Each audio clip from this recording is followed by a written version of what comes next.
Well, hello there. This is a video that I've been thinking about for a long time, and I don't think it's super important or anything, and so there's never been much of an impetus. But I remember Scott Horton, one of my favorite, I don't know, I guess to say media personalities out there, made the point that Star Trek: The Next Generation is basically the leftist or socialist utopia.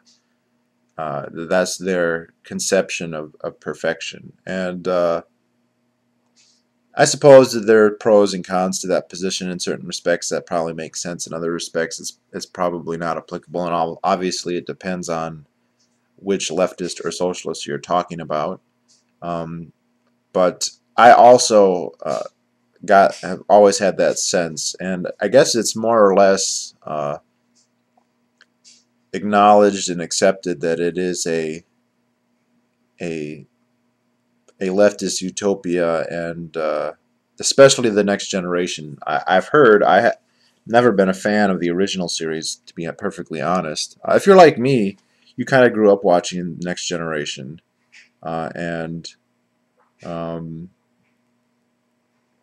I don't know. I'm to the point now. I don't make a point to watch it, but if I'm like watching TV and it's on, I'll end up watching it, even though I've probably seen every episode, most of them anyway, 5 or 6 times, and only occasionally there'll be one that I haven't seen more than twice. And I have a pretty good memory, and I pretty much always know what's going to happen. But I don't know, it's something about the sound of the ship in the background. It's like hypnotic or something, because uh, it can still hold my attention. But I guess in the original series they had like pay and private property, but in TNG they obviously don't. And uh, there's a couple problems with it that I think demonstrate things like the socialist economic calculation problem. One of the most obvious, I think, is that in the show there's clearly a distinction and a hierarchy between the quality of the various ships involved. Almost through the entire series and almost every episode, the Enterprise is depicted and explicitly stated as being uh, vastly superior to almost every ship that they encounter. A few of their antagonists can best them, but among the Federation, it's usually considered a flagship. It's the most powerful, it's the fastest, it's the most reliable, it's the most advanced. And, in the course of the series, they'll encounter other Starfleet ships that are much inferior. And this begs the question, if there's no money, if there's no cost, if they're just building these things, why would they ever build inferior ships? Why wouldn't they only just build Galaxy class Enterprise type ships? There's no reason at all, if, based on cost. And how do they, if there's some kind of limitation, like technologically they can't build more than that, how do they decide how many Galaxy versus how many Nebula class starships they should make? This is never explained because there is no way to explain it. It's just a glaring inconsistency. Now it's a TV show, it's going to have inconsistencies, but I think it's one that even if they had attempted to solve, they couldn't have. Uh, there are other things. Basically, although it's all about freedom and whatever, it's clearly a fascist dictatorship, at least so far as uh, the ships are. Picard basically seems to have, they could say it's not his ship, but he can do whatever he wants on it. He has enormous leeway. Although he has to obey the higher-ups, his subordinates basically cannot question him. There are episodes where they do question him. They think he's been taken over by an alien or whatnot. And it basically takes the entire crew to uh, legally get around him, and it's very hard and almost never happens. So he basically uh, owns that ship. It's like his plaything, basically. He can order anyone around.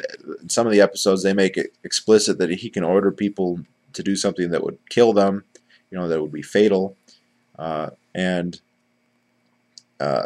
this is certainly not democratic. It's very hierarchical, and they get orders and they obey them, and that's how Starfleet. Now, Starfleet role in the greater society is not very well explained.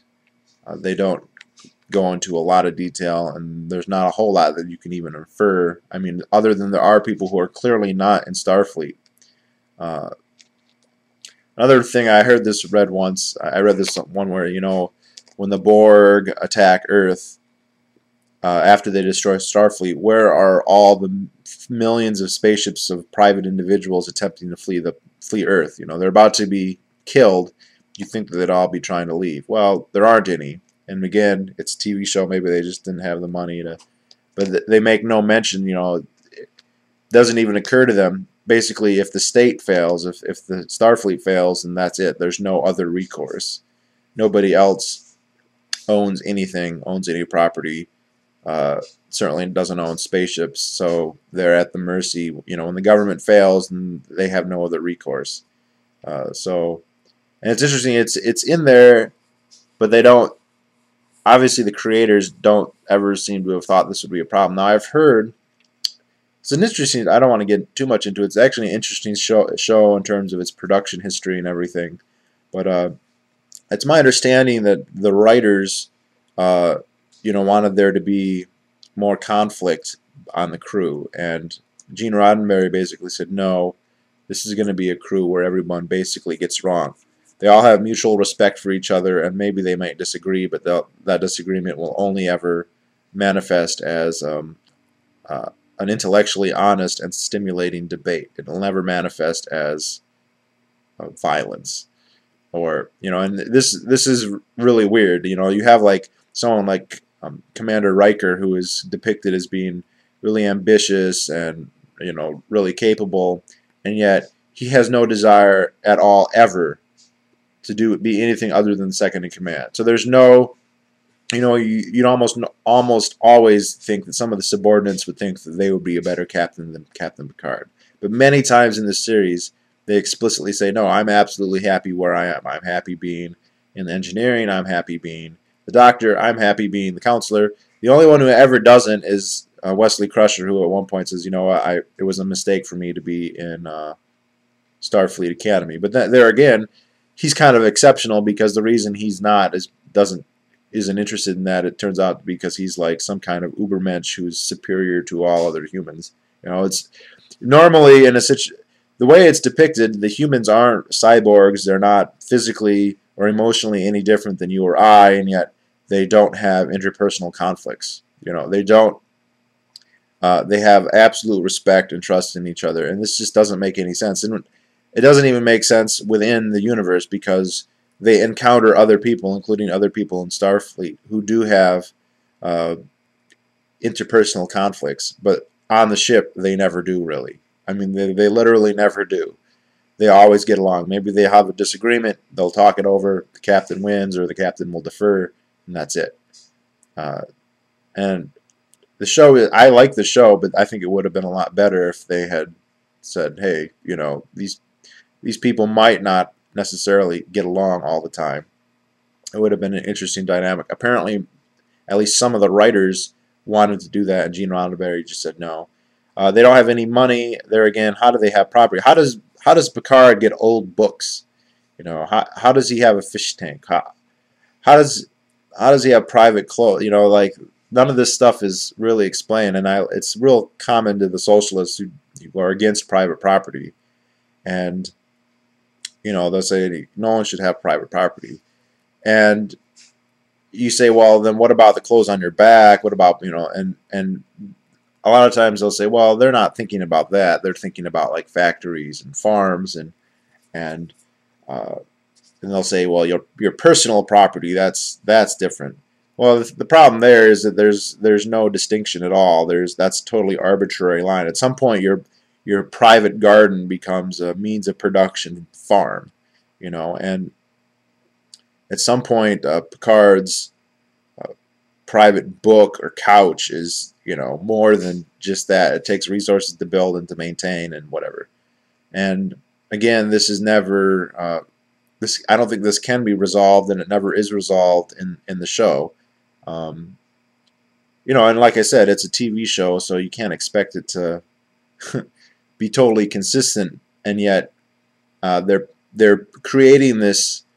They're explicitly, for political reasons, creating some kind of ideal society, but there are glaring contradictions in it that they can't explain. They don't even I would guess they don't even realize that these are issues that their so-called utopia is glaringly omitting. Um, but there are actually people who watch the show and actually believe that it is some kind of template that they ought to try and emulate, and it's not. And the other thing, I mean,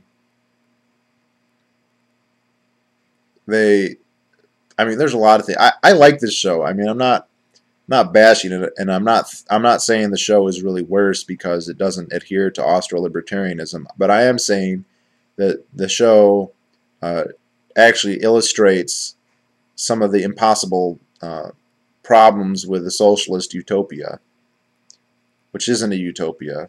It's a fascist dictatorship, and it doesn't even make sense. And if you watch some of the other shows, I remember in Deep Space Nine, which I don't like as much, but it is a good show. They have the Ferengi, who are basically a huge characterization and stereotype of capitalism, because they have money and they always are out for profit. Profit is bad and whatever. But there's some interesting episodes. There's one where one of the characters, I think the son of the captain of the space station, he wanted to buy something, and obviously he had no money. There was no way for him to buy it, and then he had to ask his Ferengi buddy to basically buy it for him. But it's interesting. How does he? In the episode, it's kind of like the only time he would ever spend money or want something is when he was trying to get He was trying to get a gift for his father, like some kind of baseball card or something. What? I'm sure he has other needs and desires besides occasionally buying a gift. The way it's kind of depicted in the show is you don't ever need money unless you want something that's really exotic that Starfleet's not going to just provide for you. Starfleet's going to give you everything you need, and if you want something special and exotic like some rare baseball card or something like that, then you're going to need money because Starfleet's not going to give it to you. And this is actually kind of this kind of reminds me of the Venus Project or a lot of these non-scarcity socialist batshit schemes, because they'll say, oh, we can give you whatever you want, but the fact is that actually some resources are scarce. You can have all the robotic factories you want. You can't build another Stradivarius violin. You can't make another Mona Lisa. You can make copies of them. I'm sure you can make copies of them, but it's not the same thing. And why isn't it the same thing? Is because people don't think it's the same thing. Captain Picard, I think, would be very reluctant to judge a copy of the Mona Lisa the same as a Mona Lisa. Obviously, he would value one over because he's a big archaeologist or whatever. And Starfleet and their replicators can't provide you with those things. And so then people still have a demand for those things, and those things still exist. And I'm talking about things that have a limited supply. There has to be some mechanism for deciding who has access and who controls and who can use scarce resources. There's only so many beaches on Risa. There's only so many. There's only so much gold pressed latinum, I guess. And without money, that's the only way. Without pricing and private property, that's how you manage that kind of property. In Star Trek, that kind of property exists. It is out there, but they never ever explain how it could be rationally allocated. So if the socialist, fascist Starfleet can't provide it for you automatically and for free, then basically there's no mechanism at all for how you're going to get it. So, yeah, I still like the show, and I'm still going to watch it, but I do think it does illustrate some of these problems very well.